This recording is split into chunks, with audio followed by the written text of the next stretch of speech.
Servus and hello, Matthias here, and this is Singletrack. Team Run coach Matt Urbanski is calling in from, I'm so freaking jealous, Chamonix, France. Yes, Matt and his family are already over there getting ready for UTMB. Matt is running the TDS by UTMB this year and is deep in his last couple of training sessions. While I could talk with Matt about Chamonix all day long, Matt's actually here on Singletrack to talk about his Hardrock 100 race, which is also something I'm very excited to talk about. This race is special, and it was Matt's first time running this incredible course in the San Juans on the roof of Colorado. But enough for me, here's Matt. Well, super. Thank you for making it back in time. Yeah, no, I wouldn't want to miss it, man. I was like, God, I wasn't sure where I was on the trail, so I was like, I'm going to have to message you and tell you I'm going to be late. I can't find my way home yet. But then, like, you know that moment where you're like, I know this part of the trail. I know how to get there. Like, it's so nice when you find that spot on the trail where you suddenly know where you are. Yeah. So this is not the first time for you in Chamonix, but you haven't been back for that long, as in just a few days. How many times have you been prior in Chamonix? This is my third time. I did UTMB in 2016. I did CCC in 2018. And now I'm going to do TDS this year. And is the goal to do every route, or is that just how lottery-wise things? No, it's just the elite standards for UTMB keep getting higher and higher, and I'm no longer elite enough for UTMB, but I can get into TDS. That is harsh. Well, you know, there is a whole conversation there that I would like to have, because I feel like there is a lot of complaining about the lottery system at Western States and Hardrock, but it's been only slightly tweaked over the years, wherein UTMB had such a gigantic reshuffling on how to get in. And for me, as somebody who perhaps doesn't want to get into UTMB every single year, I sort of go with this idea. I'm just going to give myself a couple of years of break and let's see how everything shakes out, and then consider if I have a chance of getting back in. But for you saying for the elites, for you as somebody who sort of wants to do this more regularly, these last couple of years must have been a really confusing transition. Yeah, I mean, so I was in for TDS for 2020. Okay. Canceled for COVID. So, like, I've known, like, if you were in for 2020, they just said, like, 21, 22, 23. One of those years you can do Perfect, it. Yeah. So, and I wasn't willing to roll the dice last year. I didn't know how things were going to be with travel. And so, yeah. So here I am this year. But, I mean, I feel like I understand the game. I coach a lot of people who are interested in coming to Chamonix to race. And so I'm like, I have to understand how the game works and in order to help people navigate and get into these races. So I don't know. I like how I like the game they're making. I feel like your odds are better. Like, you can control your own destiny a little bit more than maybe, say, like with Hardrock or Western. And I'm not knocking those races. I love those races too. I think if you really wanted to get into UTMB, you can do things to increase your odds and get in sooner than you could for, say, a Western. Yeah. No, I do think that the overall improvement is good for UTMB. It's just sort of these like couple years, and I guess COVID perhaps accelerated all of this because we didn't run for a year, right? But sort of these couple of years when the old system was still counting, but the new system was also still counting, I think that was sort of a little bit confusing, right? But now as we're like, okay, now from now on onwards, this is how this works. It is consistent and understandable. And it's still confusing because, like, there are plenty of race websites where they're like, we're a 5 UTMB point race. And like, there's no points anymore. So why do you still have this on your site? You're confusing people. I know.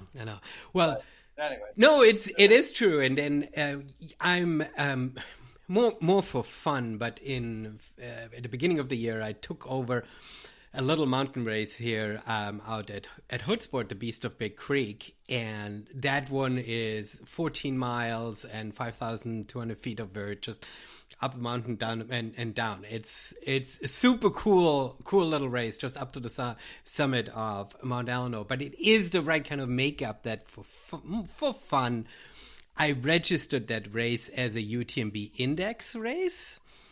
So it is only for, the shortest 20K distance, but as a race director, you can register your race, and it's actually fairly easy. You just submit your information and you get it, I don't know, do we even have to upload the GPS data? You maybe have to, but you get it approved, and then runners who run that race, they do get those index points. But obviously only if you run a 20K, then those index points only count for the 20K kind of entry level, right? But then you don't get stones for those. But it's like, as long as you have stones and you've run one of these index races, then you can put in for, whatever race your index race like allows you to put in for. Cool. So, yeah, cool. Correct. I think I get it. Yeah, no, exactly. I think we'll learn the language. That's what I meant with the transition, right? That because they rolled everything out, and as you said, right, I mean, there were these points that for years we've sort of, first there were ITRA points and there were UTMB points, right? And I think moving forward, we'll learn a new language, and we'll be able to sort of align ourselves with that. So, as long as you want to play their game, because you want to play their game in some respects, and I mean, for me as a race director, I think especially when the Ironman partnership sort of started, I knew a few race directors who were like, okay, fuck it, I'm out, right? This is going into a direction that I don't really want to go to. But for me as a race director, it's not that much work to offer that, right? I'm sure you have to format your results in a special, Excel spreadsheet that is different from Ultra Sign Up, right? So as you're uploading your results, you have to do it this way and then this way and then this way and stuff, right? So there's a little bit of work involved, but I feel like it's totally worth the effort to allow the runners that come to my races the best possible opportunity in giving them ideas of where else they can go run, right? And so for me, it's fun. As a runner and as a coach, I appreciate that, because like I'm often for my athletes looking for, all right, how many of the boxes does it check, right? Like, is it a Western qualifier? Is it a Hardrock qualifier? Does it get you something for UTMB? Like the races that like check all those boxes are like, those are the ones, it's like, you can get everything done with this one race. Go do it. Yeah. Well, and then from a race director, it's an interesting marketing point of view. And I know that, Western and Hardrock, they have their own way of determining what race is, deems to be a worthy qualifier. And so there are some hoops to jump through. But I think it is worth it as something to offer and include and make possible for runners, because, yeah, it gives you the best possible opportunities in sort of exploring and traveling and seeing the world, right? I hear you, man. I'm in Chamonix. I see. You see, right? I mean, I told my wife this morning that I'm going to have a podcast with someone from Chamonix, and the look that she gave me, she's super, super jealous. Not for me, for you, because Chamonix is one of her absolute dream places. Well, Matt, we should roll back a little bit. Otherwise, we'll talk about Chamonix for the rest of the thing. When I reached out to you, you had just finished Hardrock. And in a previous episode, we sort of laid out your glorious life of being able to travel to these places, for which I'm still very, very jealous of, in the best possible way. I think it's absolutely brilliant for you to be able to immerse yourself in a place and stay for a while. So let's talk about Hardrock. How long were you in Colorado before Hardrock? So, as luck would have it, so I've been putting in since November of 2014 for Hardrock. Oh, yeah. And as luck would have it, I moved back to Boulder at the end of July of 2021. Okay. And I found out in December I got into Hardrock this year. And we signed a 1-year lease, which ended at the end of July of 22, and Hardrock was July 15th of 22. So I was like, sweet, I'm in Colorado and I'm in Hardrock. It was perfect. I mean, I'm going to run 100 mile and then afterwards have to pack up my house. I mean, how hard can it be? It was a bit of we had to pack up all their stuff, move it into storage, organize flying to France, and but it was good. I had a week off for recovery after Hardrock. It's just active recovery, right? I mean, you're supposed to be moving. All right, so you were already in the right place, which is the best way of doing it and kind of your preferred way of getting ready for a race. So you knew that you were getting into Hardrock fairly early on. You were picked right off the initial lottery. You weren't like pulled in from a wait list. I was not on the wait list. I got right in. Yeah. Perfect. Well, after that many years, that was congratulations. That's like half the battle. Well, it was like after a while, I was like, oh, I actually have to run this thing. Like, it was just exciting to have been picked in the lottery. After so many years, I've achieved. Oh, wait, I've achieved nothing yet. I still have to find my shoes. All right. So you telling me a little bit about the training phase. I live at sea level. I can't even fathom training in this environment and getting ready for 14,000 feet. How much did you focus on specific elevation training in that regard? So to just like the quick high level of my year was I focused really big on the Boston Marathon. So April 18th, I ran Boston, and I was training with a good buddy of mine. He ended up running 2:27. I didn't have as good of a day, but like we trained together all winter on the road. So it was flatter, faster stuff. And then first part of May, I started mountain running. So I had all of May, all of June, and half of July to get ready. I mean, Boulder is not that high. We're like 5,200 feet, 5,300 feet. If you run up to the top of like Green, I want to say it's probably around like 8,000 feet or so. So I was not routinely getting up that high. I only had, and there tends to be snow in the mountains, like the bigger mountains in Colorado, until just before Hardrock. So like I did have one weekend where I went out and there's a 14er near Buena Vista called Mount Antero. I did a repeat up and down that twice just to like get up high and see how I would respond. And it was fine. But I definitely had a lot of like vert focused training. I mean, it was a lot of like slow uphill, pound the downhill, just racking up vert and working on my trail skills. It was great. I mean, it was a lot of fun to shift to that after months of road marathon training. And this is truly, there is no transition. This is a very dramatic shift from flat road to full on hardest, steepest mountain. But I was in great shape. So like my base fitness was really good. And so it was just like getting the like specific muscles ready to work in a different way. But like I was aerobically really fit. So I love doing that marathon training and then going to the trails. I just keep feeling fast, which I appreciate. Like I like to go in feeling like I'm in really good shape. Yeah. And you're not doing it for the first time.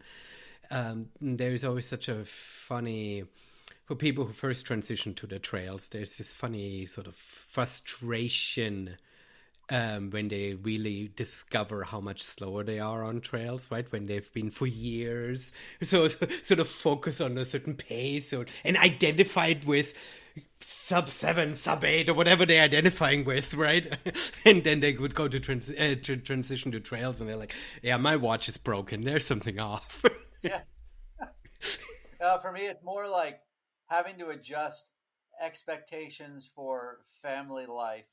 It's like, oh, I have just like an 8 to 10 mile easy run on the roads. Cool. I'll be back in an hour, 70 minutes. Oh, I've got 8 miles today with 4,000 feet of vert. I'll see you in 3 hours. Yes. It's like, yeah, it takes forever. But I mean, this is part of it, which is fine. I don't get hung up on it. No, but it is true that for most people who have a real job and family at home, once you start mountain training, sometimes even if you then have to include travel to a trailhead or so, because the road starts mostly right outside your front door, but for trail you have to drive somewhere, right? I mean, it does take a lot more time out of your schedule to account for that. It's true. But if you live in Boulder or you live in Chamonix, they're right there. It's really nice. Not to rub it in or anything, but fantastic. Thank you very much. I mean, I can't complain. I just talked to a friend of mine from Germany, and I sort of explained to him how we are situated right by the water, two national parks. I can complain, really, but I don't have trails right there. That is true. All right, so your training is going well. Hardrock is arriving. Explain a little bit for the outsiders who either want to or don't want to, but are fascinated by Hardrock, get into Hardrock. There is this feeling. Explain the community. Explain this feeling of arriving in Silverton, and you have such a small group of runners that it feels like it on one side it feels like a group of friends, on one side it feels like, is it almost too small to really even make it good? Explain a little bit how this feels arriving at Hardrock. I've never been to Hardrock before this, so like a lot of people who are there, like they go every year whether they're running or not. They're gonna crew, they're gonna pace, they just want to be there and be part of it. They're gonna volunteer, and I think that's awesome. I've never done that. So, like, for me, it was all sort of new. Like, going into the gym for the briefing the day before, and it was clear that lots of people knew each other, and it was just like a reunion of sorts. And, with the volunteers who've been doing it for, like, they celebrated the volunteers really well at this race, and they were, like, giving out awards for people that have been volunteers for 5 years and 10 years. They had like someone who had been a volunteer for like 25 years and they've got a special award that year. It was like, so they all know each other, which is really cool. But even for someone like me who's never been there, but like I've been in the ultra community for a decade, like just showing up and seeing, there were tons of faces I knew, and it was just great to catch up with people.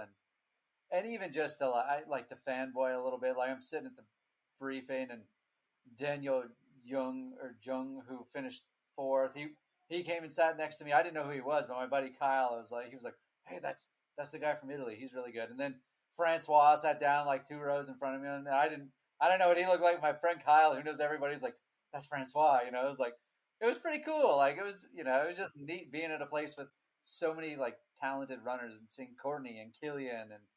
But yeah, it's a cool community, and I'm sure if I went back next year, it would, like every year you go back, I'm sure there's like more and more of that connection. So I'm going to out Danny Young here quickly. Did you talk to him when you were sitting at the table? How is his English? I think his English was fine. Because he was getting someone to he had these little Hardrock, I don't know if they were mouse pads, but he got like Killian, Dakota, Francois, and Courtney all to autograph them.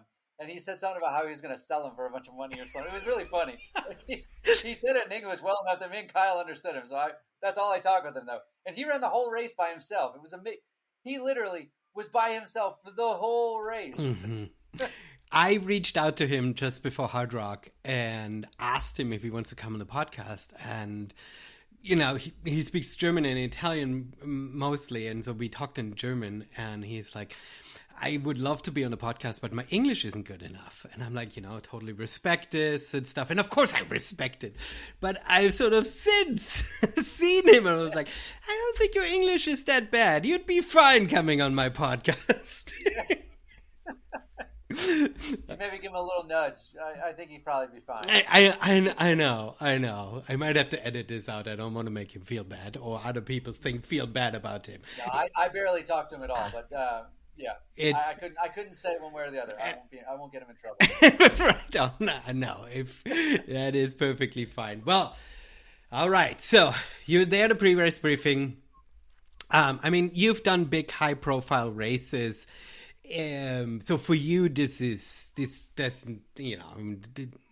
normal affair. You are in the zone.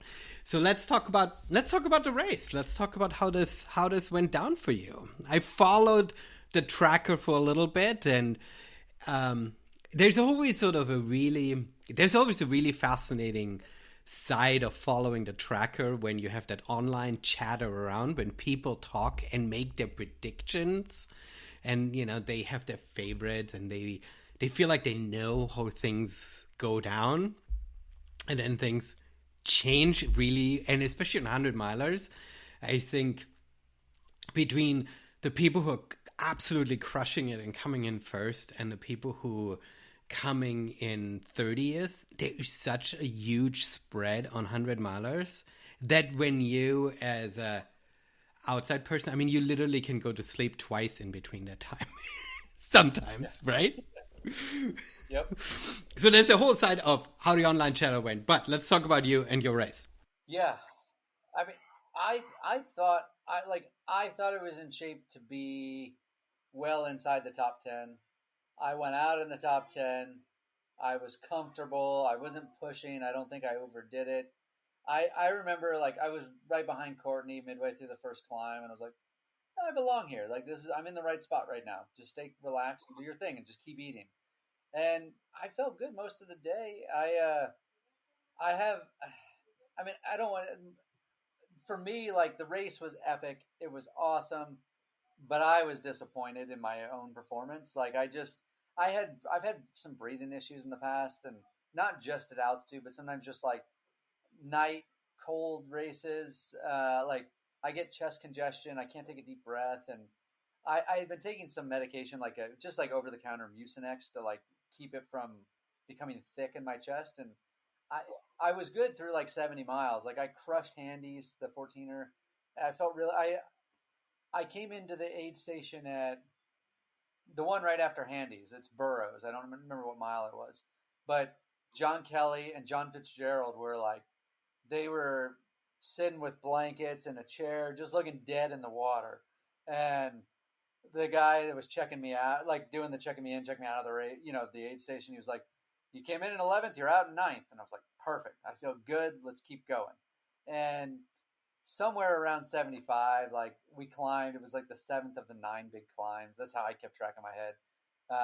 And I couldn't take a good breath. Like every time I would run, even flat or downhill, I was like winded.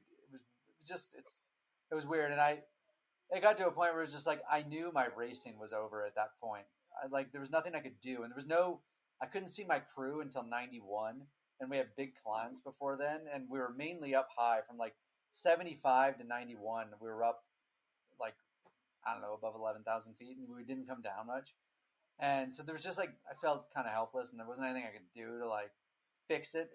I knew I was going to finish. There was never a doubt that I was going to finish, but I was just sad that like I was done racing. Like I was really in the zone. I was having fun. I'd been moving up. I had some guys I'd been like back and forth with. And so that, I mean, like I've got that sort of like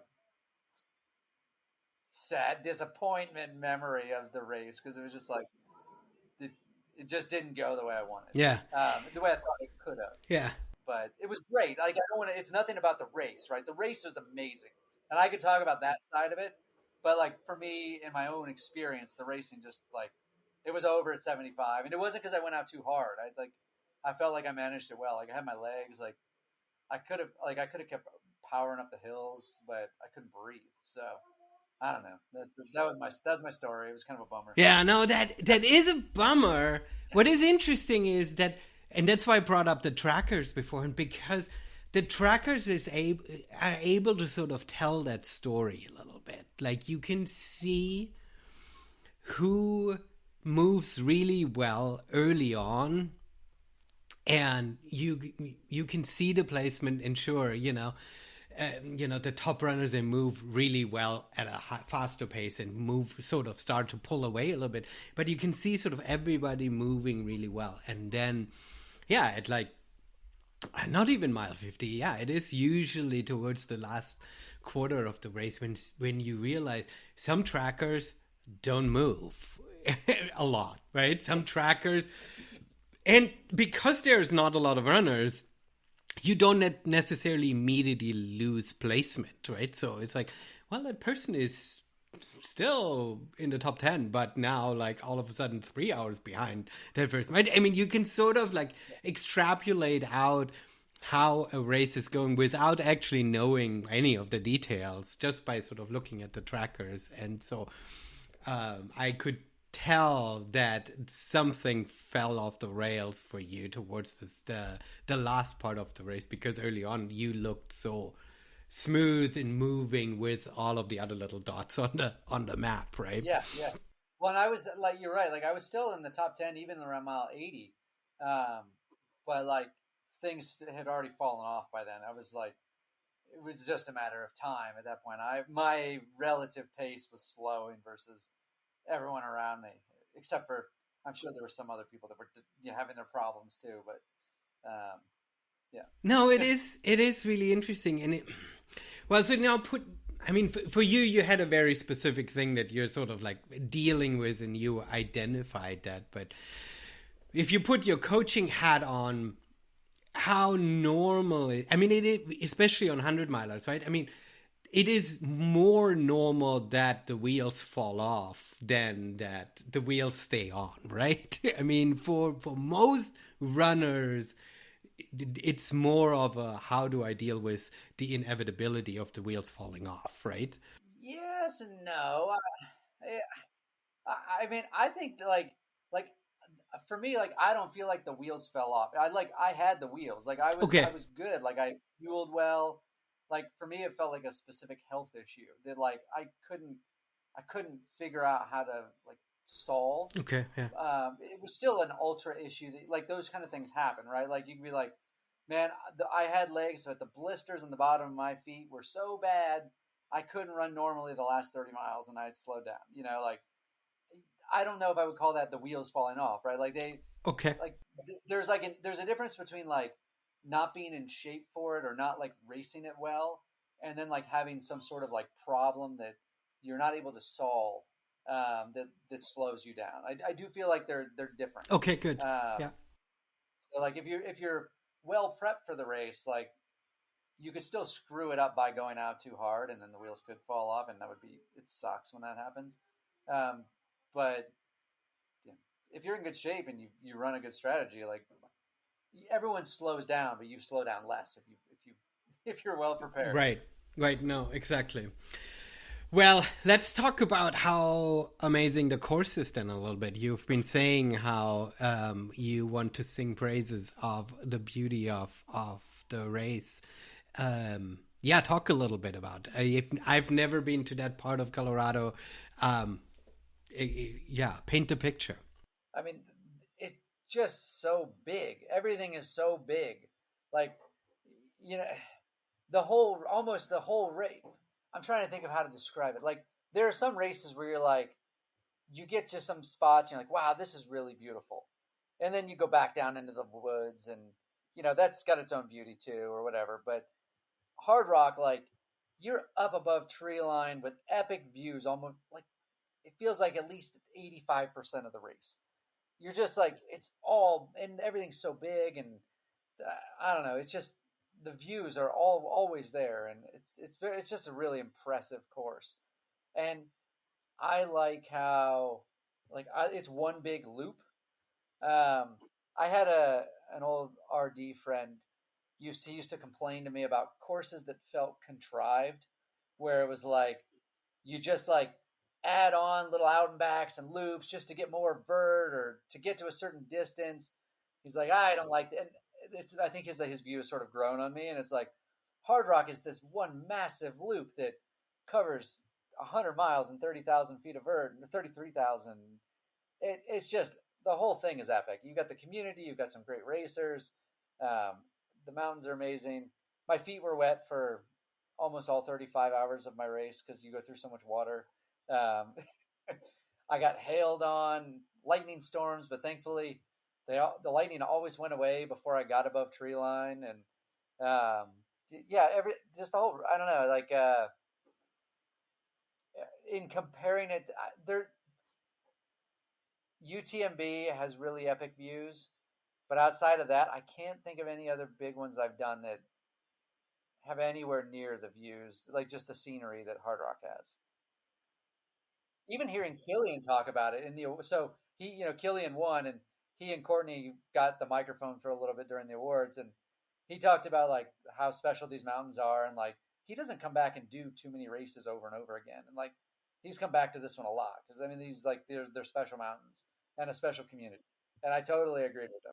And it's interesting because it's a special community, but very different to a European race because you sort of stay remote the entire time, right? I mean, the aid stations are perched on a mountaintop. You don't get into a village, right? It's not this sort of like in and out of civilization. You're really remote for the entire time. And that does something to you as a runner. There are two. I mean, Telluride and Ouray are big towns, and that was nice. Like I got to see my family, and you come through town for those. But yeah, the rest you leave Ouray at like mile, at least the direction we were going in. You leave Ouray at mile 44. So from there all the way to 102, you're out. And yeah, that's something too. Like that, like the Kroger's Canteen aid station. That thing is ridiculous. Like I don't even know how they got anything up there. Like it was hard to even get up there, like as a runner, let alone carrying things there. I just talked to somebody who took like 8 years to finally get into Western, and beforehand she sort of assumed to herself that it would be one of those one and done things where she's like, I've done it once, got it out of my system. And then she ran it. And the second she was done, she's like, I'm going to put my hat back in the ring. It was such an epic experience. And even though I thought it would be sort of one and done, I now want to do it again. How do you feel about Hardrock? Is that for you one and done, or would you become a hard rocker where you're like, I'm going to do 10 Hardrock? I'm putting it again. Yeah. Partially because I have unfinished business. I'm pissed that I didn't have the race I wanted. Okay. Like I know I can run it better, and I want to run it better. It might be different if I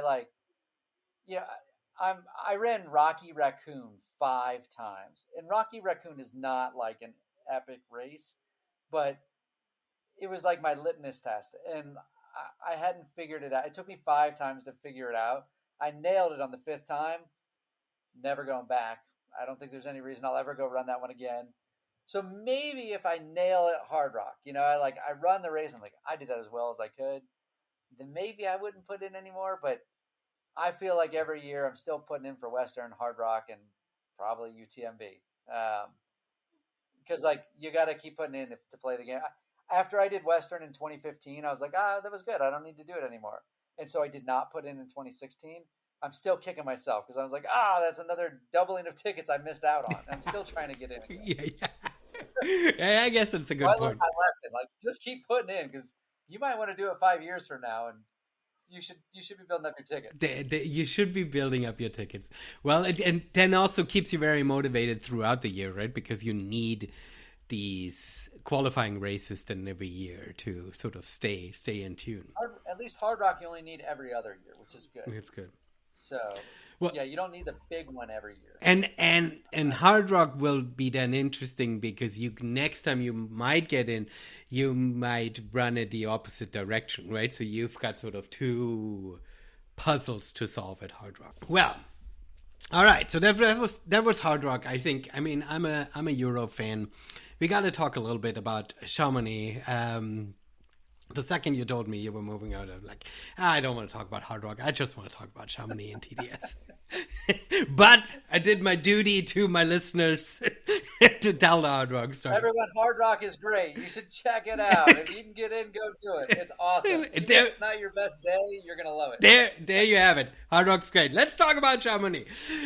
Okay, so give us a little bit of a picture. Did you like Airbnb long term, or where in Chamonix are you located?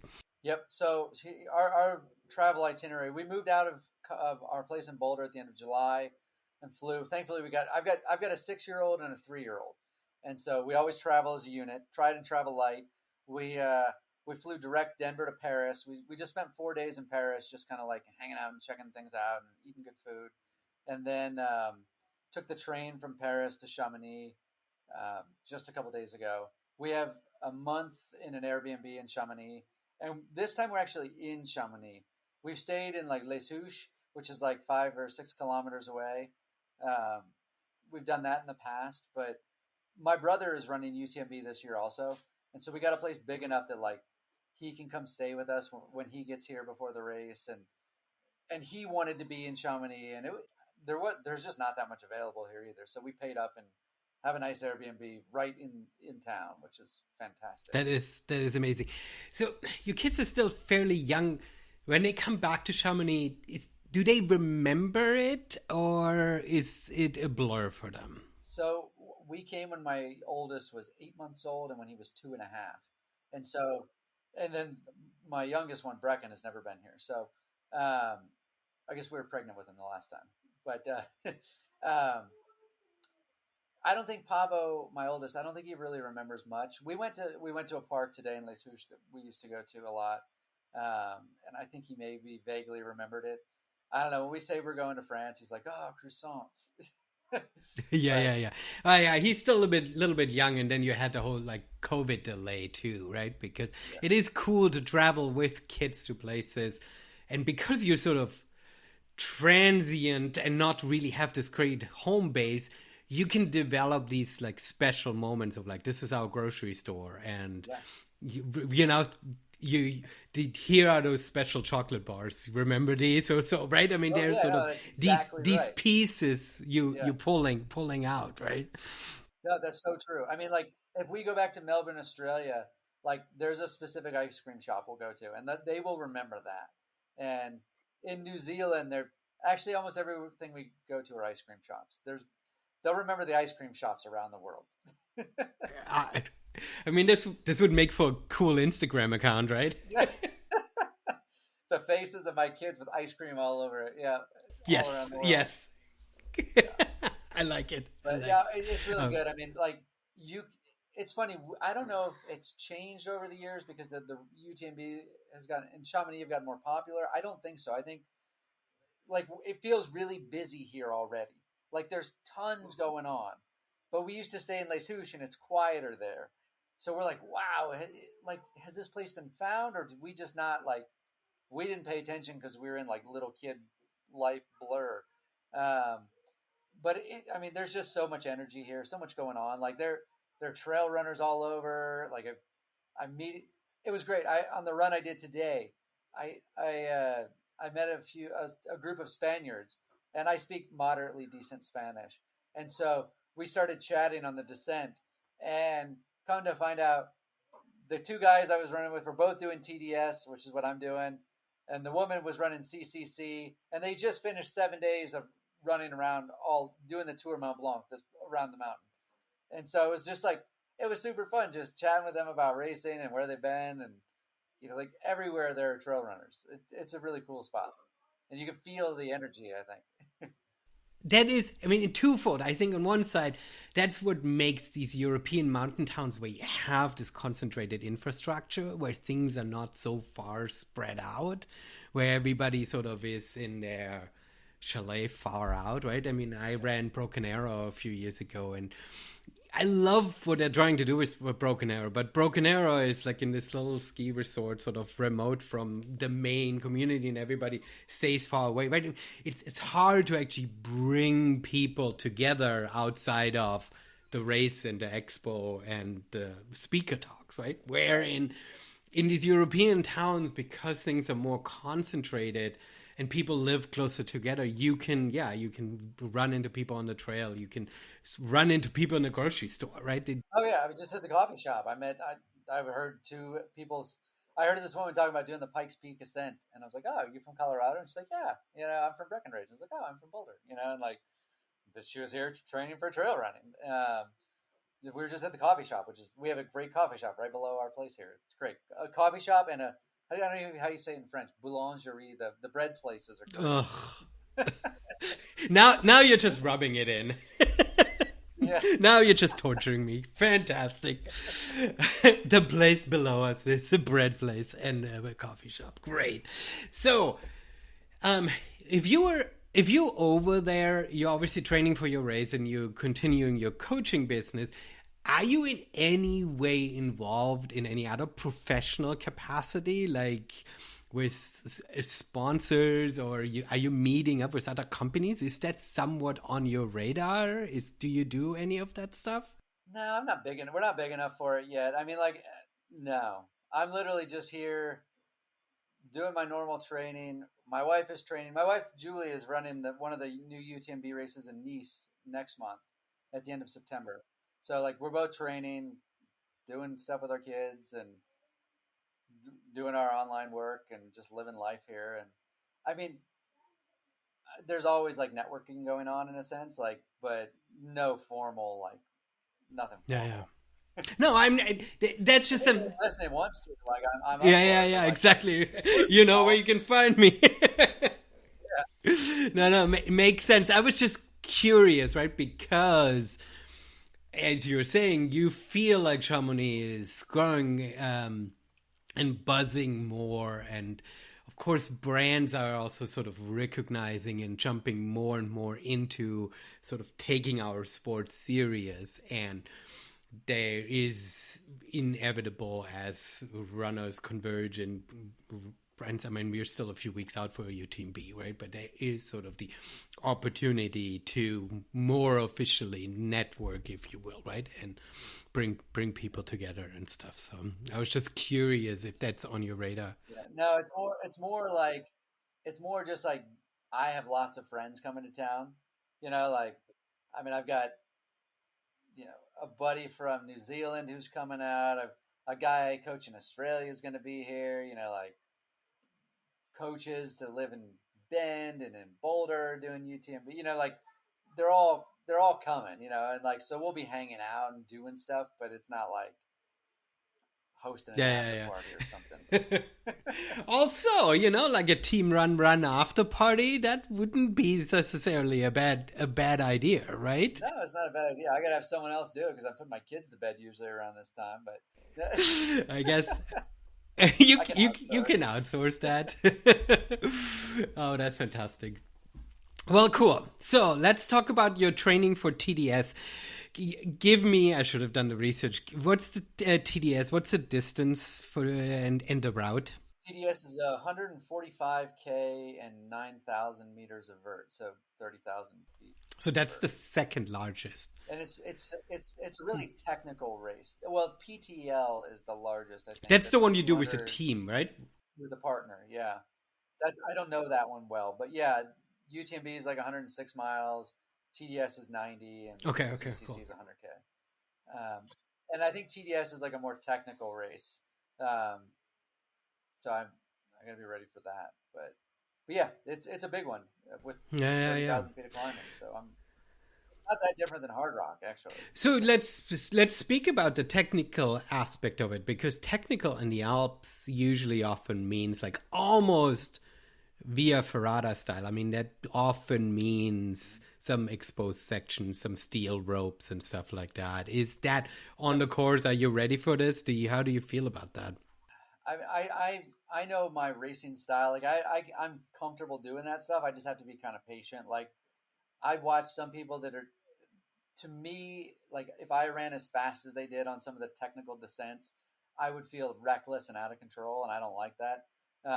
But if I'm patient and I run, like I'm really strong in the climbing, and anything runnable, I'm really competitive in. So I work on the descents in my training, but I'm patient when I race with that kind of stuff. But yeah, there's fixed ropes.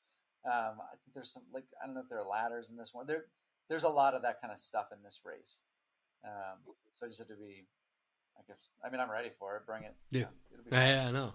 I mean, I like that stuff too, but it is very different if you're just out hiking and your heart rate is at a place where you feel a lot more control of your body, wherein if you're already elevated and exhausted and then you reach these places, sometimes you can feel out of control a lot faster if you're already sort of elevated, right?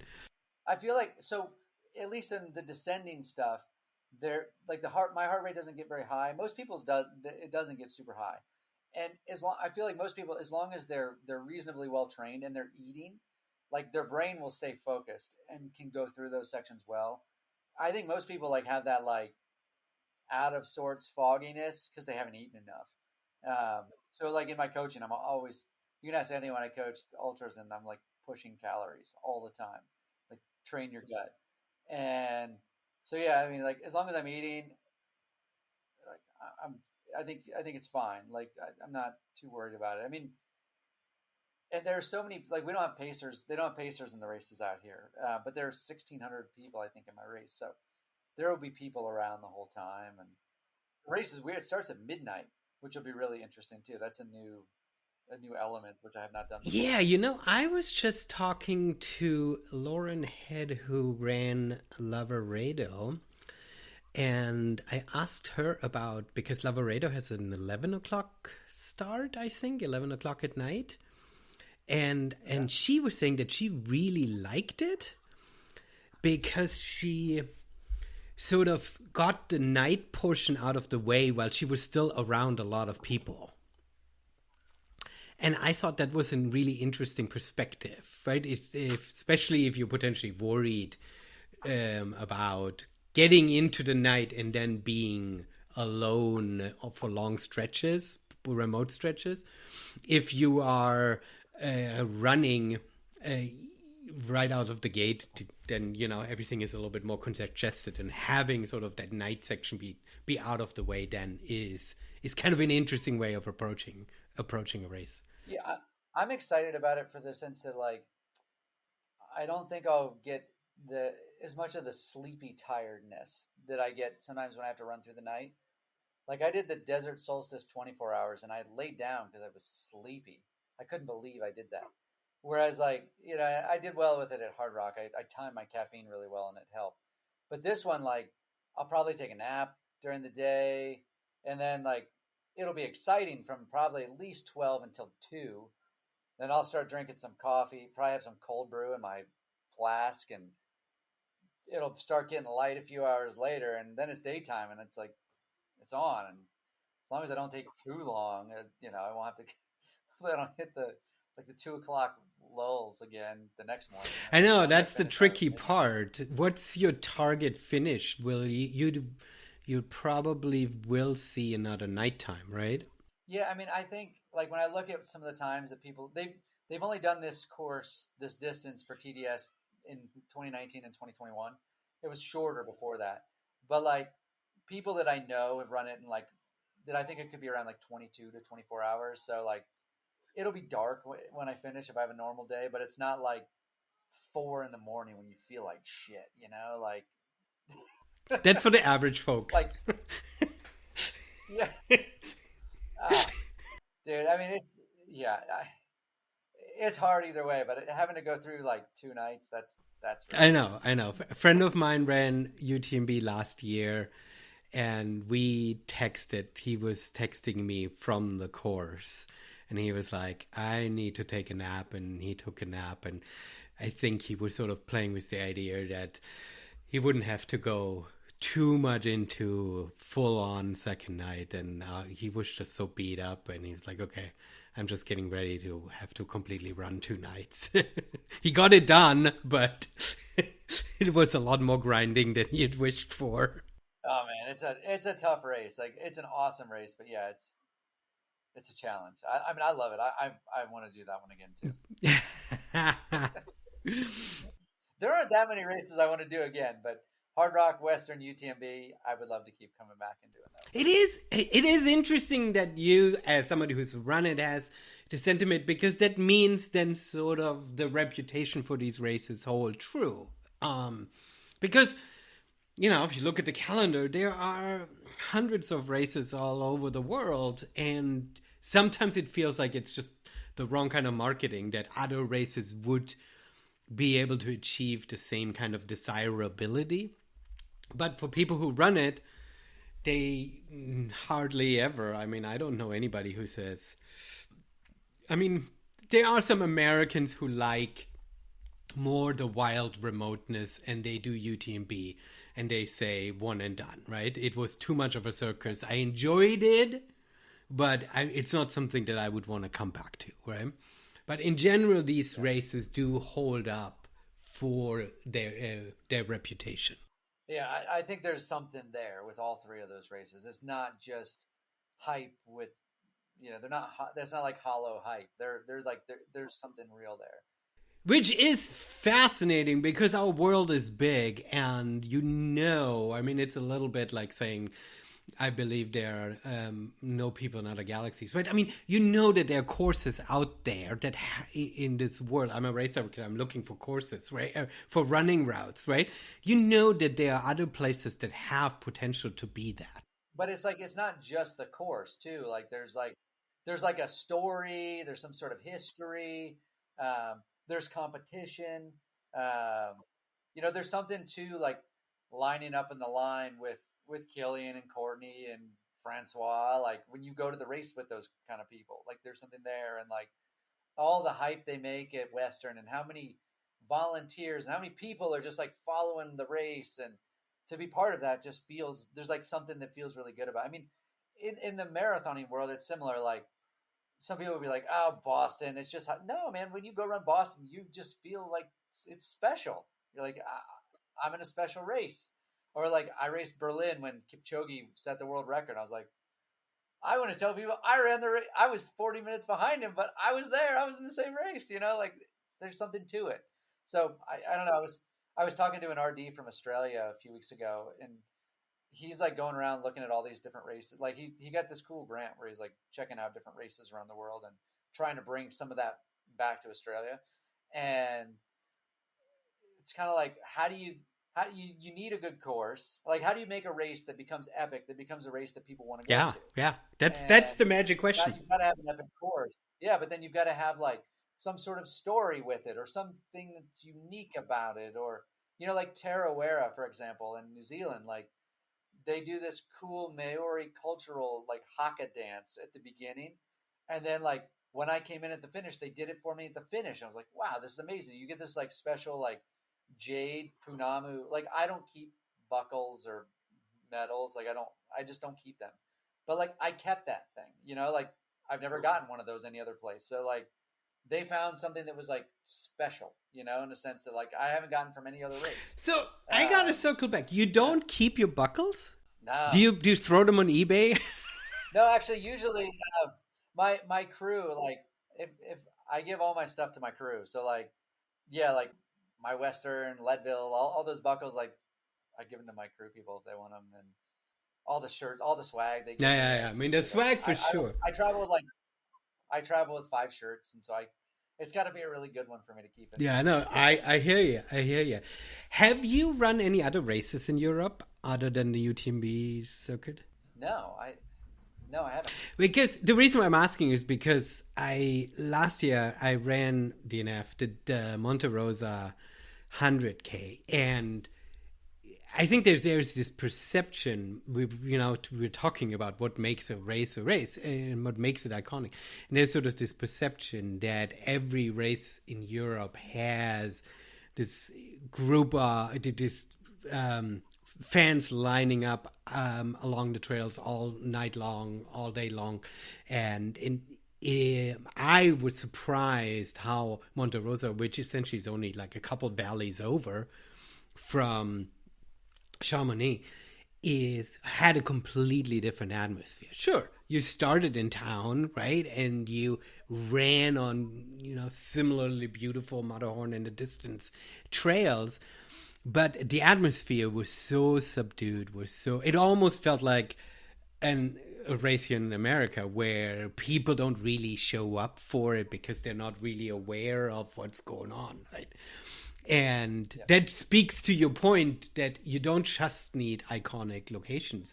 There is something more. And I wonder if part of what makes UTMB so crazy is that the French have a very specific way of, they followed the Tour de France, an endurance event, by traveling around and staying for, hours, days on the side of the road. And so perhaps that is sort of a little bit born into the culture. And that's what is one thing that makes UTMB so special too.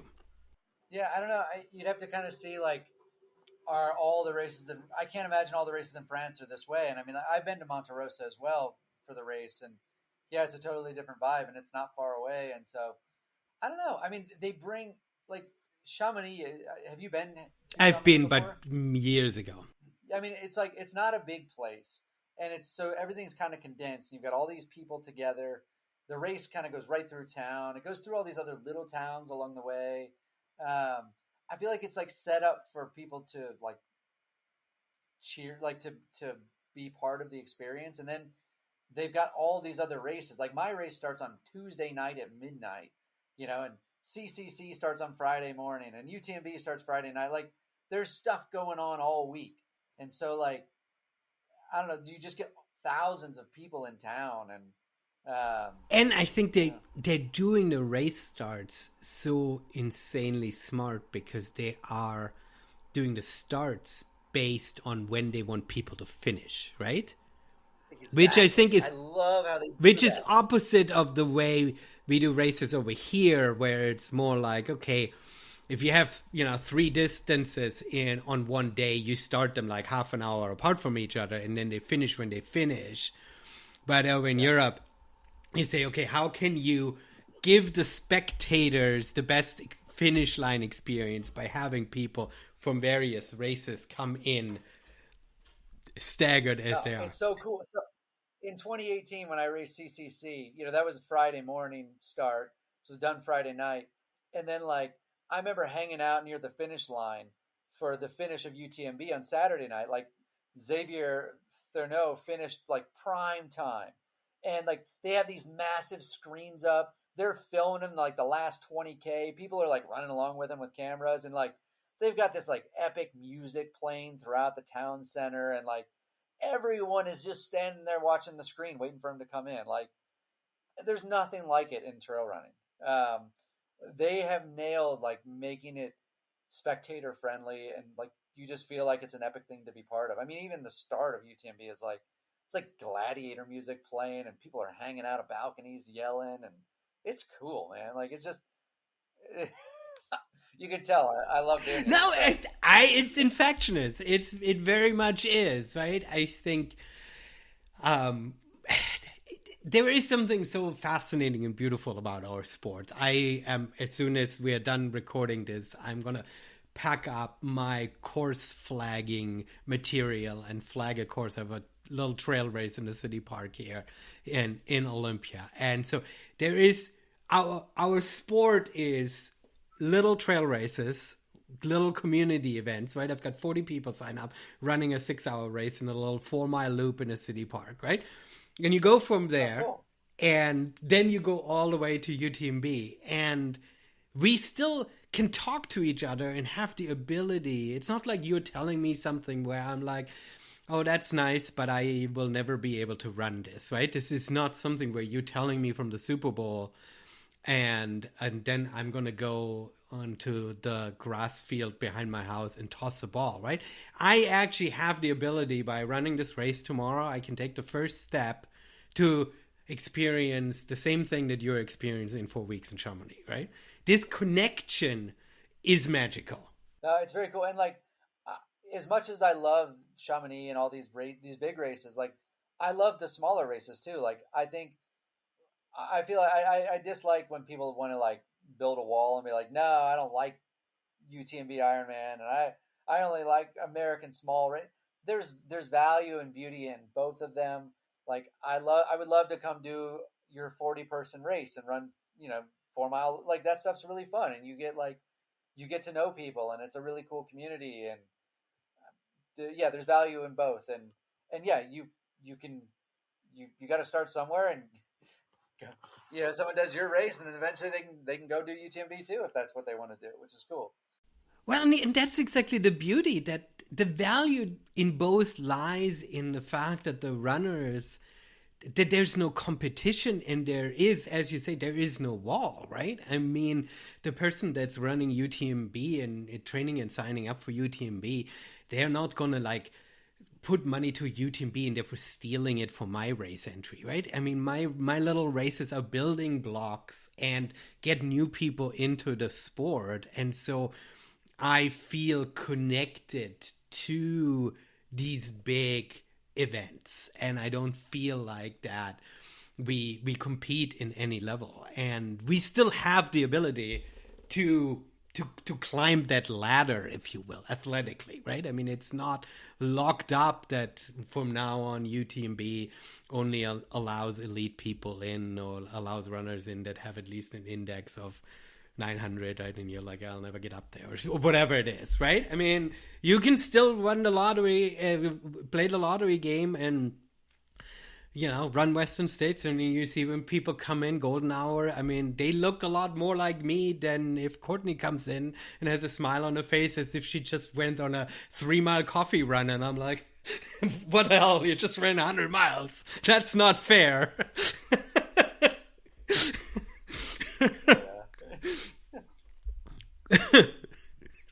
But there's this perception, right?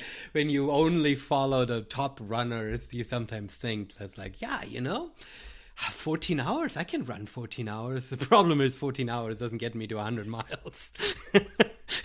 Man, gets me perhaps it's halfway a cool there. Sport. I mean, like, I coach people at all different levels, and like, we all go through the same challenges. I mean, it is nice the faster you get, like, there's like less time for crap to go wrong. But like, it's still the same. Like, I don't know. I think I'm still experiencing the same thing that people who I coach who maybe go a little slower, like we still talk about the exact same stuff, like fueling, managing your effort, like managing your mental game. Like, it's all the same. Like, we all go through this. Courtney goes through the same stuff. Like, I was following her in the beginning of Hardrock, and I was like, oh, I'm just going to tag on you. I know you're going to be, you know what you're doing. She's like, no, I DNF this thing. I've never finished. You shouldn't follow me. Yeah. Oh, it's true. It's true. The one advantage that you have, John Kelly and others, when you're in the front of the pack, you can really allow yourself a 2-hour rest somewhere or so, right? Wherein if you're chasing cutoff, then it immediately gets nerve-wracking when you come to an aid station and you're like, that was my challenge at Monte Rosa. I ran out of fuel, and because it was too hot, and so I came to the aid station, and I didn't have enough time to get myself back together to get back out. Oh, that goes back to our previous conversation of why I was trying to convince you to get a coach so you'll be faster, so you're not chasing the cutoffs. Boom. Full circle. That's right. There you go. They're perfect. Good. I'm glad you bring. No, it's good. It's good. It's one of those things where it's really just, I'm cheap. It's a financial decision. I think I would love it. I would benefit it. I talked to Lauren, who ran Lavaredo, and she came in 14th woman overall and first American at Lavaredo, and she has a full-time job working in Washington, D.C. And I asked her, I was like, well, where you finished, do you ever consider yourself trying to go pro, right? I mean, trying to sort of chase that influencer game. And she said, no, she loves having her full-time job and making running her personal thing. But what she does do is she's paying for a coach, and she's having this sort of extravagant expense because she really wants to do well and maximize her chances of being successful at these races, right? And now I'm doing the advertising for you, right? I mean, this is literally this thing, especially after these last year's 2 years where the last year where I DNF twice, where I'm like, yeah, I mean, if I'm already putting so much effort in time and money to travel and focus on coach and on running, I mean, it would make sense to maximize my chances of actually finishing by doing this more focused and knowing what I'm doing and having that backup of a coach who tells me, yeah, that makes sense, right? Cool. So yeah, I mean, I hear you. Yeah, exactly. I just have to convince my wallet, and then I'm right there. Yeah.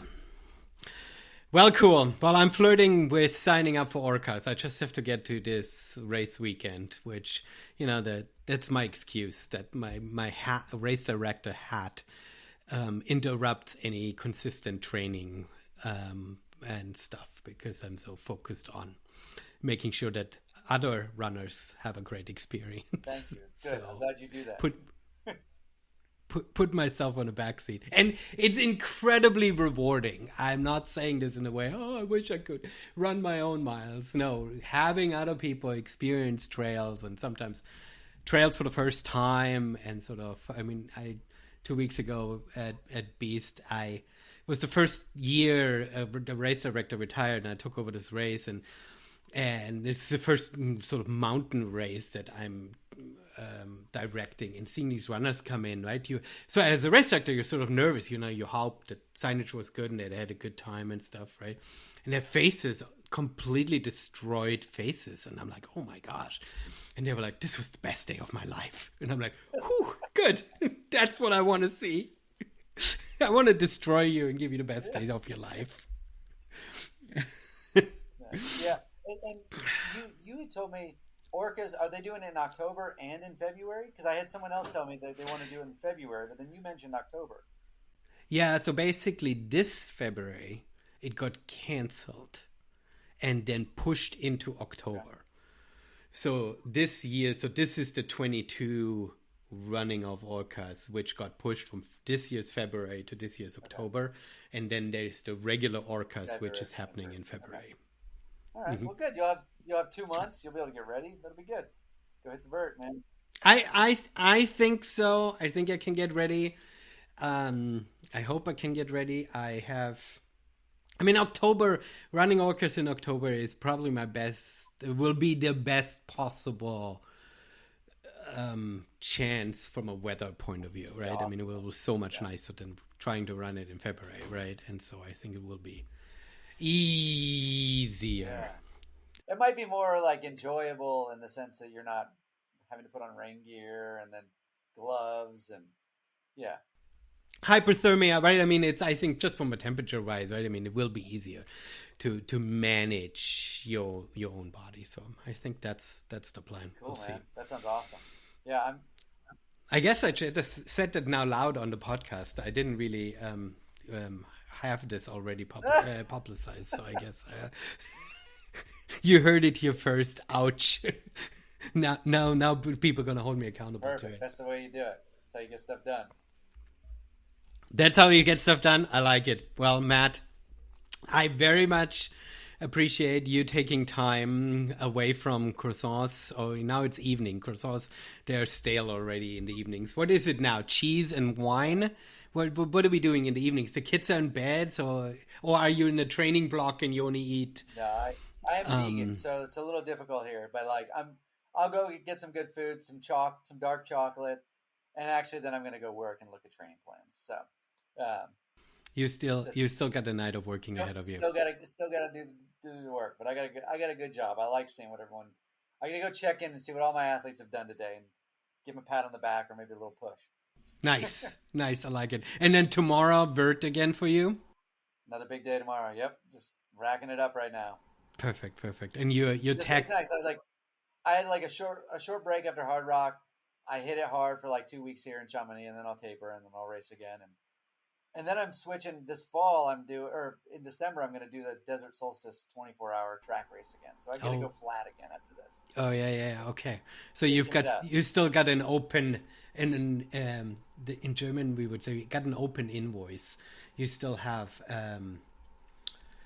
something to prove to yourself out there. I did not solve the 24-hour track race yet. I want to figure that one out. So there we go. Next. There we go. But finishing the mountain season here first. Perfect. Well, thank you so much for calling in from beautiful Chamonix. I have to say that word Chamonix a few more times. I'll be following your progress as much as I can from afar, and hope you have an absolute incredible race running around these beautiful mountains. I appreciate it. Thanks for having me on. Good chatting with you.